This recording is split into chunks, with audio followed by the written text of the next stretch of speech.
the biggest issue of all, 18th April 2020. Everybody should go and register. We are saying it here and today that the EC cannot use a new system to conform to that timeline. It's not possible, and we'll explain why. So if the EC goes ahead and does it, then it will not be using the new system properly configured. There must be some shortcuts that they have discovered, which is going to enable them. But if you want to do the proper thing, it's not possible. It's possible that they have some shortcuts. The danger in shortcuts must be obvious to all of you. And that is where we hope you will start asking the questions.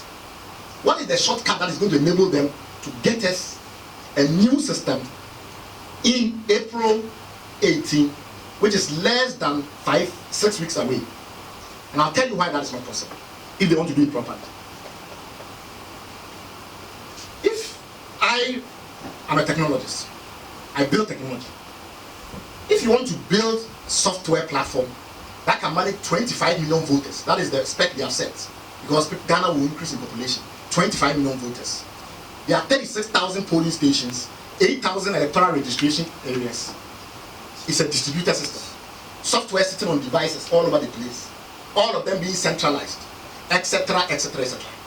If you really want to do such a system, can you use 6 weeks to build such a system? How much does it take to do a project on Excel for your finances? Think of it carefully. You need to do specification. This is the system you want. Look at all the documentation issues. You need to go and have people start to develop. You have to test. You have to do field tests. If there are issues, you need to review. How possible can you do that in 6 weeks? How long have you been working on our e-visa systems at the airport? At the very least 2 years for the current generation. So think about it carefully.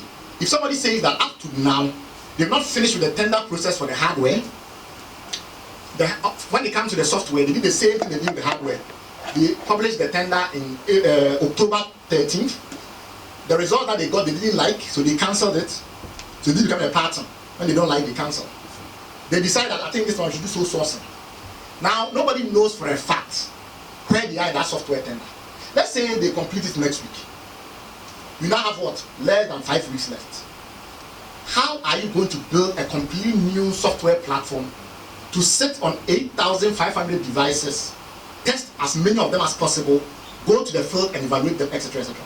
We say it is not humanly possible. Even building a little website, those of you who have built websites in this audience before, it doesn't take 5 weeks. What does that mean?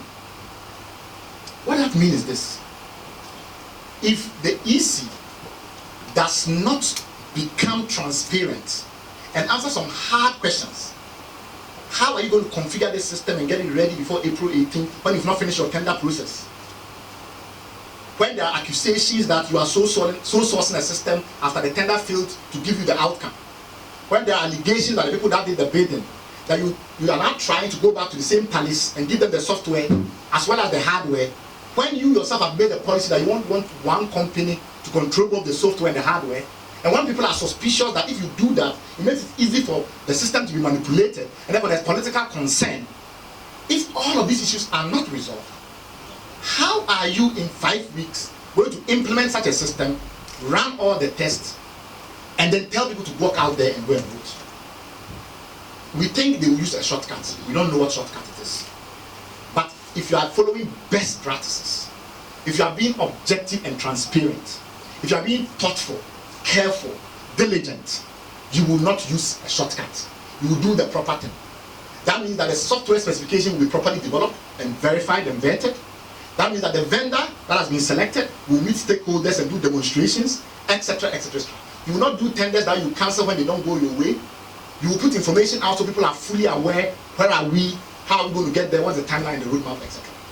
Because the EC has demonstrated a complete disinterest in doing things properly, we argue that they are likely to use a shortcut, and that shortcut will bring us problems, if not in this election, in subsequent elections. Remember, they said they came to meet a mess.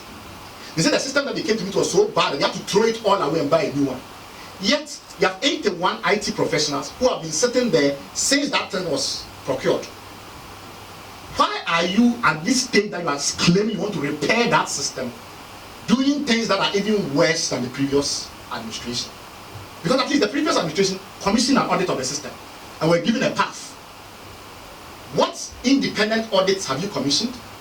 Why is that the people that you brought on board as consultants to help you navigate the procurement process are actually now being exposed as people with contracts in the EC?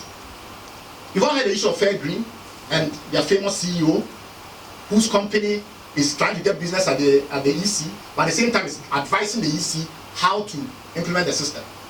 Now, when somebody comes to you who has an interest in getting your money and getting a contract, and he tells you your existing system is completely useless, throw it away, how can any objective, sensible person say this is rational? So these are the questions that we believe you must put to the EC. And you must force a national debate, not only because this money should not be thrown away. This is money that can do so much good. We're talking of millions of dollars. Millions of dollars.